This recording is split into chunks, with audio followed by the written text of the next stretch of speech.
تم نے نہیں دیکھا کہ اللہ نے آسمان سے مے برسایا، پھر ہم نے اس سے طرح طرح کے رنگوں کے میوے پیدا کیے، اور پہاڑوں میں سفید اور سرخ رنگ کی گھاٹیاں ہوتی ہیں جن کے مختلف رنگ ہوتے ہیں، اور بعض کالی سیاہ بھی ہوتی ہیں، اور انسانوں اور جانوروں اور مویشیوں کے بھی کئی طرح کے رنگ ہوتے ہیں۔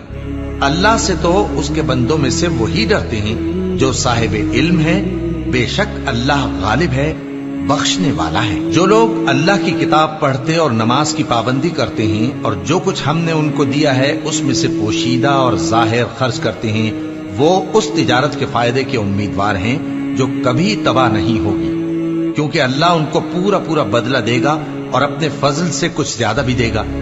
وہ تو بخشنے والا ہے، قدردان ہے۔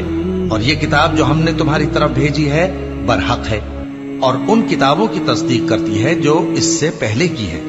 بے شک اللہ اپنے بندوں سے خبردار ہے اور ان کو دیکھنے والا ہے۔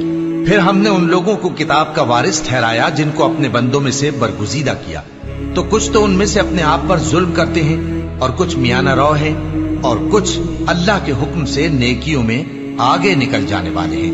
یہی بڑا فضل ہے۔ ان لوگوں کے لیے ہمیشہ رہنے والی جنتیں ہیں جن میں وہ داخل ہوں گے، وہاں ان کو سونے کے کنگن اور موتی پہنائے جائیں گے اور ان کی پوشاک ریشمی ہوگی۔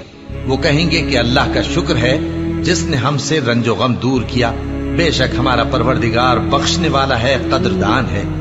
جس نے ہم کو اپنے فضل سے ہمیشہ کے رہنے کے گھر میں اتارا، یہاں نہ تو ہم کو کوئی تکلیف پہنچے گی اور نہ تکان ہی ہوگی۔